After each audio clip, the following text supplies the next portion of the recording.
Bonjour. Donc, je suis Karine Alcala du Centre international de recherche sur le cancer et je vais vous présenter aujourd'hui l'étude faite par ma collègue Xiao Shuangfeng et moi-même sur la modélisation des critères d'éligibilité pour le dépistage du cancer du poumon en France. Donc, tout d'abord, un petit mot sur le centre. Donc, nous sommes basés à Lyon. Nous sommes une agence de l'OMS et nos missions sont de coordonner et conduire des recherches sur les causes, mécanismes et prévention des cancers et promouvoir une collaboration globale entre les chercheurs et notre magnifique nouveau bâtiment. Et tout d'abord, un petit aperçu du tabac en France. Donc ici, vous avez un graphique montrant le taux d'adultes fumeurs entre les années 2000 et 2020. Comme nous pouvons voir, en 2000, la plupart des pays que j'ai sur mon graphique étaient entre 28 et 45%, 42% environ. Et tous ont une diminution du nombre total d'adultes qui fument. En 2020, donc le Canada, par exemple, sont à 15% et l'Espagne monte jusqu'à 28%. Et cocorico, nous pouvons voir que la France n'a absolument pas bougé. Nous étions à 33% en 2000, nous sommes toujours à 33% en 2020. Nous sommes donc un petit peu les mauvais élèves de la lutte contre le tabac. Et qui dit tabac dit lien direct avec le cancer du poumon, évidemment, et donc le dépistage. Donc dans le monde, le dépistage du cancer du poumon a été mis en place dans plusieurs pays déjà au niveau national, donc les États-Unis, le Royaume-Uni, la Pologne, la République tchèque, la Croatie, ainsi que la Corée du Sud et la Chine. Il existe aussi de nombreux programmes pilotes et programmes régionaux dans d'autres pays dans le monde. Que se passe-t-il en France ? En France, en 2016, la Haute Autorité de Santé ne recommande pas le dépistage du cancer du poumon. Et en 2022, cet avis change et maintenant il recommande la mise en place d'un programme pilote. Comment faire pour cela ? Et quelle est la population à dépister ? Et quels sont les critères d'éligibilité que nous pouvons avoir pour mener à bien ce dépistage ? Il y a deux stratégies différentes, les stratégies catégorielles et les stratégies par score de risque. En stratégie catégorielle, il y en a deux principales actuellement. La stratégie américaine, US Preventive Service Task Force, qui est actuellement utilisée, et les stratégies Nelson, qui ont été faites dans les cohortes européennes. Donc, aux États-Unis, ils proposent le dépistage des personnes de 50 à 80 ans, et en Europe, c'est plutôt 50-75 ans, qui ont une histoire tabagique de 20 paquets années aux États-Unis, et en Europe, ils sont plutôt partis sur le nombre de cigarettes par jour et une durée, donc 15 cigarettes par jour pendant plus de 25 ans ou 10 cigarettes par jour pendant plus de 30 ans. Et enfin, on considère uniquement les fumeurs actifs ou ceux ayant arrêté depuis moins de 15 ans aux États-Unis ou moins de 10 ans en Europe. Par les scores de risque, nous allons avoir un algorithme plus complexe, un petit peu plus complexe, avec beaucoup plus de variables. Donc ici, nous allons prendre en compte des facteurs démographiques. D'abord l'âge, l'ethnicité, l'éducation. Ensuite, il y aura des facteurs cliniques, l'IMC, l'historique de maladies pulmonaires et notamment le BPCO, les historiques de cancer, l'historique familial de cancer du poumon, donc les parents, frères, sœurs notamment, et évidemment les paramètres tabagiques, donc le statut tabagique, l'intensité, les années passées à fumer et les années depuis l'arrêt du tabac. Et notre mission à nous, dans le cadre de cette étude, a été de comparer ces différents scénarios d'éligibilité pour le dépistage du cancer du poumon en France. Quelle est la stratégie qui s'applique le mieux à la population française ? Pour cela, nous avons mené une étude en 4 étapes. La première étape a été de simuler la population française, c'est-à-dire que nous avons recréé 66 millions de personnes dans notre base de données. Grâce à l'accord Constance et aux statistiques nationales, nous avons recréé la population la plus fidèle à la population réelle, c'est-à-dire en fonction de la structure d'âge, la proportion homme-femme, la proportion d'éducation, et nous avons appliqué à cela tous les paramètres tabagiques en fonction de ces différents paramètres démographiques, disons. Ensuite, sur cette population fictive, mais représentative de la population française, nous avons simulé les cas de cancer du poumon et les décès grâce à des modèles de prédiction. La troisième étape a été donc d'appliquer nos différents scénarios d'éligibilité, soit catégoriels, donc USPSTF pour les États-Unis, Nelson en Europe, et ainsi que les scores de risque, notamment PLCO M2012 que j'ai présenté juste avant. Et la quatrième étape a été donc d'estimer les bénéfices de chaque scénario au dépistage. Donc, pour évaluer les performances de chaque scénario, donc nous avons restreint notre population aux personnes de 50 à 80 ans Et si on prend toute la population de fumeurs ou d'ex-fumeurs, nous aurions environ 15 millions de personnes en France. Si nous appliquons les critères catégoriels américains, nous pouvons voir que nous réduisons cette population éligible au dépistage à environ 4 millions de personnes. Et ensuite, si on applique les critères européens avec Nelson ou le score de risque PLCO avec un seuil de plus de 1,51%, qui est le seuil standard pour dire que cette personne est à haut risque de cancer du poumon, nous tombons à environ 2 700 000 personnes éligibles. Comment évaluer et comment comparer ces différents scénarios? Donc nous avons un premier indicateur qui est le décès par cancer du poumon prévenu à 5 ans. Donc si on envoie au dépistage la totalité des fumeurs et ex-fumeurs, nous pourrions prévenir 25 000 décès par cancer du poumon à 5 ans. Et on réduit ce nombre à un nombre à dépister, ou NNS en anglais, pour prévenir un décès par cancer du poumon, c'est-à-dire le nombre de personnes à dépister pour prévenir un seul. Donc si on envoie tout le monde au dépistage, on aurait un nombre de 577. Si on applique les critères catégoriels, nous pourrions prévenir entre 11 000 et 14 000 décès par cancer du poumon à 5 ans, et le NNS tomberait entre 245 et 280 environ. Si on applique le score de risque maintenant dans cette population française, nous pourrions prévenir 13 600 décès par cancer du poumon par an, et le NNS serait de 201. Donc nous pouvons voir par exemple qu'au lieu de dépister la totalité des personnes fumeurs et ex-fumeurs, si on en dépiste uniquement 1/5, on peut prévenir la moitié des décès par cancer du poumon à 5 ans. Et vous allez me dire qu'il est difficile de comparer des scénarios si on n'a pas le même nombre de personnes éligibles à la base. C'est ce que nous avons fait par la suite.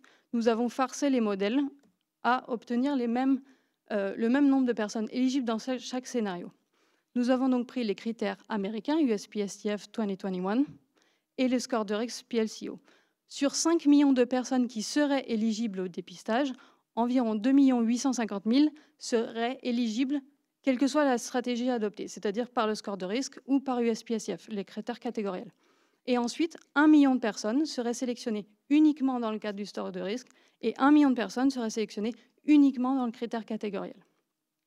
Nous pouvons ainsi comparer les différents scénarios. Par exemple, si on regarde les personnes sélectionnées par les deux catégories, par les deux stratégies, nous pouvons voir que l'âge médian serait de 63 ans. Par contre, le score de risque, les personnes sélectionnées uniquement par le score de risque, auraient un âge médian de 73 ans et par les critères catégoriels de 54 ans. Ce qui montre que la stratégie par score de risque inclut des personnes plus âgées et donc potentiellement avec plus de comorbidités. Cependant, si on regarde ce fameux NNS, donc le nombre de personnes à dépister pour éviter un décès par cancer du poumon, nous pouvons voir que, en moyenne, les gens qui sont sélectionnés par les deux stratégies ont un NNS de 218, mais les personnes sélectionnées uniquement par les critères catégoriels ont un NNS de 1050, ce qui montre un risque médian à 6 ans de 0,73%, comparé à un risque médian d'un cancer du poumon à 6 ans de 2,3% pour les personnes sélectionnées par les deux modèles. Ce qui montre que la stratégie catégorielle implique plus de personnes qui ont au final un risque plus bas de cancer du poumon. Et pour rappel, si on dépistait tout le monde, nous avions un NNS de 577, ce qui montre que les gens sélectionnés uniquement par critères catégoriels ont finalement une performance plus basse par rapport au fait que si on dépiste tout le monde. En conclusion, donc suivant le scénario choisi, nous avons 2 à 4 millions d'individus éligibles au dépistage du cancer du poumon en France, 11 000 à 14 000 décès par cancer du poumon pour être prévenus sur 5 ans.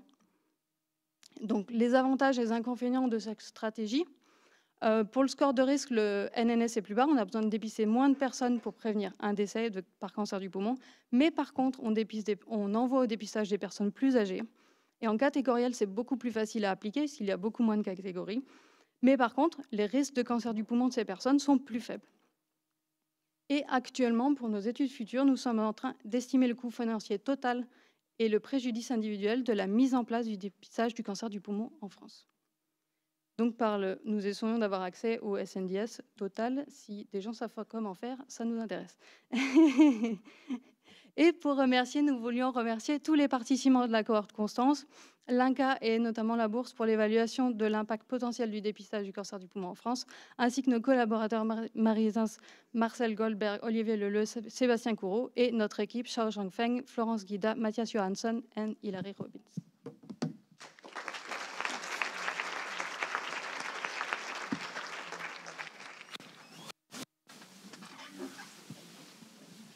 Est-ce qu'il y a des questions là parce que...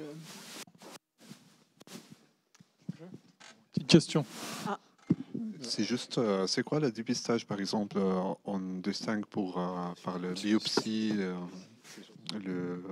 non, ou non, invasive ou pas? Là, c'est le dépistage par PET scan, par scanner. C'est le dépistage organisé national. Donc c'est un scanner. Scanner avec injection, comment ça, c'est quoi comme type de scanner? Je ne suis pas médecin, je n'ai aucune idée. Moi, je suis médecin, mais je suis aussi fumeur. C'est pour ça que je pose la question. Ouais. Et je suis dans les critères. Là, alors là, je suis en plein dedans. Désolée. Il faut faire le dépistage. Voilà, c'est ça. Il faut peut-être voir le médecin. La France à partir de Constance, si j'ai bien compris, Oui. en redressant sur l'âge, le sexe, et puis quoi d'autre? Âge, sexe, éducation, indice de masse corporelle, statut tabagique, historique familial, on a inclus le plus possible de variables que nous avons trouvées. La localisation des gens, non? Non, on n'a pas pris les critères géographiques et toutes les données qui n'étaient pas dans Constance, toutes les structures de population, on les a pris à partir des données Santé publique France ou les données de l'INSEE. Pour avoir... je parle de la localisation à cause de la pollution et compagnie, quoi. Non, on n'a pas pris les géographies. Est-ce qu'on a une... oui, merci pour la présentation. Je voulais revenir par rapport au NNS, en fait, où vous montriez quand finalement vous faites moins bien pour le modèle qui est uniquement prédit par le score catégoriel. Et quand je vois que l'âge médian est quand même un peu plus bas, est-ce que vous pensez, est-ce que vous avez regardé ce qui explique que ça fait moins bien, notamment, est-ce que c'est dû à l'âge? Est-ce que vous sélectionnez finalement une population qui, hormis le tabagisme, a par ailleurs des facteurs de risque moindres? C'est une question que je vais devoir demander à ma collègue Shao Shuang. Do you know why we have a higher NNS in the categorical factors than in the risk model? Higher NNS in USPSTF? Yeah, bouge pas. Merci. I can translate. So sorry, I can't speak French. But is that for the individuals who were selected by the USPSTF 2021 only, their risk is very low. So for that group of people, their age is very young and their risk is low, so the NNS is higher. It was actually a question, yes. They are younger, so less risk.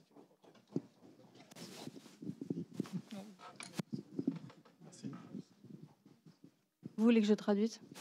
Elle a dit grosso modo le score NNS était plus élevé parce que c'est une population plus jeune avec un plus bas risque de cancer du poumon.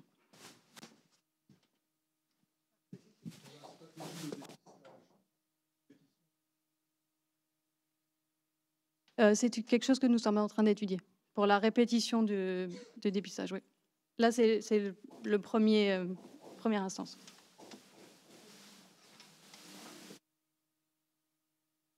Le score, je n'ai pas bien compris si la consommation de tabac était prise en compte ou pas. Oui, bien sûr. Mais alors du coup, en routine, sur quelle source de données vous appuyez pour faire une sélection de la population invitée pour un dépistage comme ça? Parce que dans le SNDS, ce n'est pas terrible, les données sur le tabac? Non, il n'y a rien dans le SNDS. C'est pour ça qu'on a utilisé la cohorte Constance pour savoir les habitudes tabagiques, on va dire, des Français. Après, pour un dépistage en réel, je suppose que ça partirait des médecins généralistes qui ont ces informations. Ou le dépistage, donc ici, ça se voit en plus ici, c'est en fait une application téléphone, le PLCO. Donc on peut aller soi-même calculer son risque.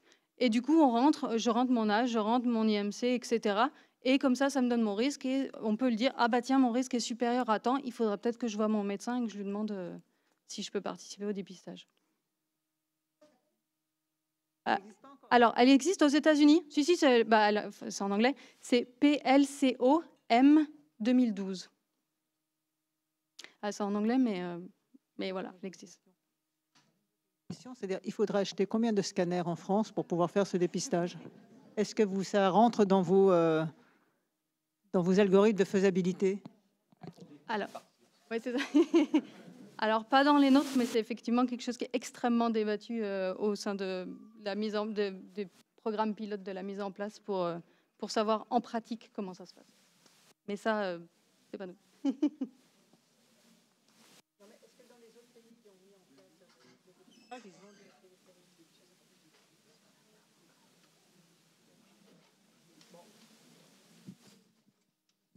Si vous voulez bien, on peut s'arrêter 10 minutes avant de reprendre pour les 3 dernières. Et puis on remercie encore pour la présentation. Donc, ça serait bien que vous pouviez revenir vers 15h15. Ne nous abandonnez pas maintenant.